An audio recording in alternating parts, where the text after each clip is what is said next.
지금 이 영상 보고 계신 분들 중에 이 중 하나라도 해당되시면 오늘 영상 끝까지 보셔도 좋겠습니다.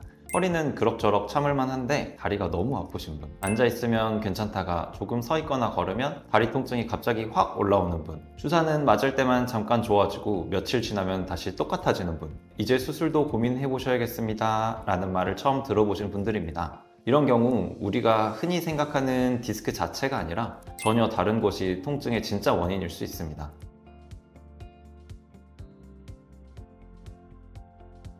오늘은 왜 치료가 계속 제자리 걸음인지, 그리고 어떤 경우에 나사를 박지 않는 수술이 가능한지 제가 진료실에서 설명드리는 순서 그대로 말씀드려 보겠습니다. 외래에서 MRI를 보면 대부분 환자분들이 가장 먼저 보는 게 디스크입니다. 여쭤보시는 것도 디스크고요. 튀어나와 있네요, 검게 보이네요, 이렇게 보통 말씀을 드리는데요. 그런데 실제 통증의 원인은 디스크 크기랑 항상 비례하지는 않습니다. 특히 허리는 생각보다 안 아픈데 다리가 유독 심하게 아픈 분들, 이런 경우에는 신경이 빠져나가는 출구 쪽 공간을 반드시 같이 봐야 합니다. MRI 영상입니다. 여기 보면 디스크가 보이는데요. 디스크가 그렇게 심해 보이지 않죠. 신경 공간도 많이 넓어 보이고 여유 공간도 좀 있어 보입니다. 이런 분들은 주사 맞으면 좋아지실 것 같은데 주사 맞아도 계속 다시 아프다는 분들이 많아요. 왜 그럴까요? 좀 바깥쪽으로 가보겠습니다. 지금 보여드리는 MRI는 아까 보여드렸던 MRI에 비해서 약간 바깥쪽, 외측 쪽에 보여드리는 영상입니다. 보면은 여러 구멍들이 보이는데 이 구멍들이 가운데 신경에서 바깥쪽으로 나뭇가지처럼 나가는 이 가지 신경들이 다리로 가게 되는데 이 가는 신경들의 통로입니다. 다른 구멍들을 보면 이렇게 가운데 어두운 부분, 바깥쪽 하얀 부분, 공간적 여유가 좀 많아 보이는데 이 부분은 유독 좁아 보입니다. 그 하얀 여유 공간이 없어 보여요. 옆에 사진을 보면 더 심해 보이죠? 실제 뒤쪽에서 협착증처럼 눌려가지고 위에 공간이 아주 좁아진 것을 볼 수 있습니다. 이 사진은 이제 주사를 놓는 과정이에요. 저희가 먼저 수술을 선택하기 전에 해보는 치료 방법 중에 하나인데, 주사라는 거는 좁아진 공간을 넓혀주고 완전 해결해주는 그런 방법은 아닙니다. 아까 말씀드렸던 나가는 가지 신경 구멍에다가 주사를 놓게 되는데요. 그러면 그 신경을 타겟팅 해가지고 이제 보통은 약제를 사용해서 생긴 염증을 가라앉혀주고 부어있는 것도 가라앉혀주고 신경이 지금 자극되고 있는 그거를 좀 가라앉혀 줍니다. 그러면은 통증이 좀 완화되거든요. 근데 이렇다고 해서 완전히 좁아진 게 해결되는 게 아니기 때문에 어떤 분들은 이 주사를 맞고 적응을 충분히 신경이 해서 편해지면 주사를 더 이상 맞지 않고도 괜찮아지시는 분들이 있습니다. 이런 경우엔 주사로 치료가 해결이 되는 상황인 거고요.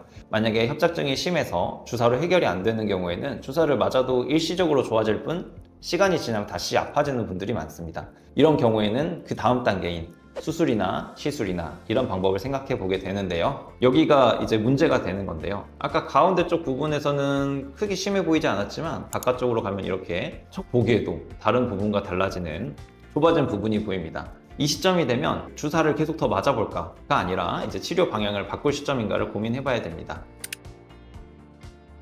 이때부터 고민하게 되는 세 가지 선택지는, 첫 번째, 주사나 약물 치료를 좀 더 반복해가지고 이 신경이 눌려있지만 자리를 잡을 수 있게, 아니면 여유 공간이 생길 적응을 주는 시간을 가져보는 거예요. 두 번째, 허리를 크게 열고 나사를 박는 수술을 해서 공간을 완전 만들어주는 거죠. 세 번째, 그 중간 단계의 방법은 없는가? 정형외과에서는 이 선택을 할 때 가장 먼저 척추의 안정성을 봅니다. 척추도 관절로 이루어져 있기 때문에 이 관절들이 안정해야지 척추가 안정성이 있다고 말을 하게 됩니다. 간혹 여기가 끊어져 있는 척추 분리증 환자분들이 계신데요. 그러면은 척추가 안정하지 않는 경우가 생길 수 있겠죠. 이런 경우에는 수술을 했을 때 쇠를 박고 나사를 박지 않으면 척추가 흔들리게 돼서 다시 재발하는 경우도 많고 무너지는 경우도 많습니다.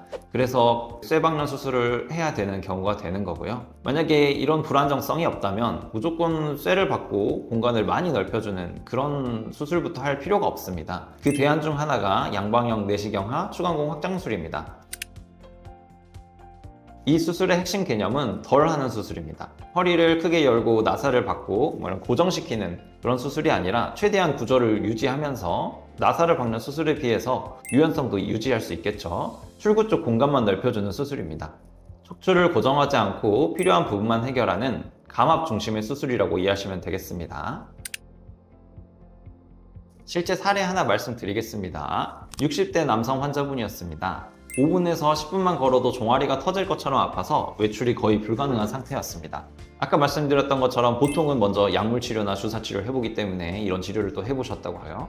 주사랑 약물 치료를 다 해보셨지만 잠깐 좋아졌다가 다시 악화되는 패턴이 반복됐습니다.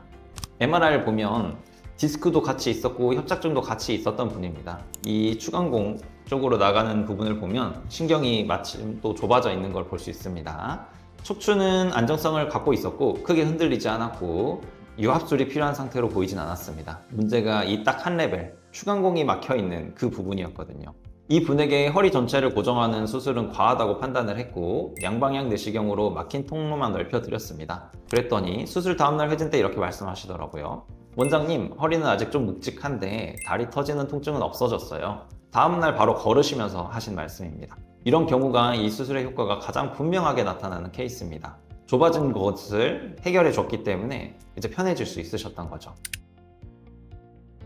또 다른 사례 하나 말씀드리겠습니다. 70대 여성 환자분입니다. 마트만 다녀와도 다리 통증 때문에 집에서 쉬어야 할 정도였다고 하셨습니다. 다른 병원에서 나사박는 수술이 필요하다는 말을 듣고 무서워서 몇 달이 버티시다가 오셨습니다. 이 분도 MRI를 보시면 이렇게 추간공 좁아져 있는 한 부분이 보이게 됩니다. 전체적으로 퇴행은 있었지만 문제는 한 곳에 집중돼 있었고 고정술이 꼭 필요한 구조는 아니었습니다. 내시경으로 출구를 넓혀준 뒤 외래에서 이렇게 또 말씀하셨어요. 큰 수술 안 하고 이렇게 다시 걸을 줄 몰랐다.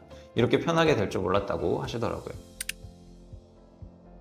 양방향 내시경 수술은 장점과 동시에 한계도 분명합니다. 이 수술의 장점은 절개가 작고 근육 손상이 적고 회복이 빠르다는 장점이 있습니다. 특히 고령이거나 기저질환이 있는 분들께 부담이 적은 방법이겠죠. 하지만 모든 분들에게 맞는 수술은 아닙니다. 척추가 많이 흔들리는 경우, 여러 레벨이 동시에 좁아진 경우, 심한 변형이나 기형이 있는 경우에는 유압술이 더 안전한 선택이 될 수 있습니다.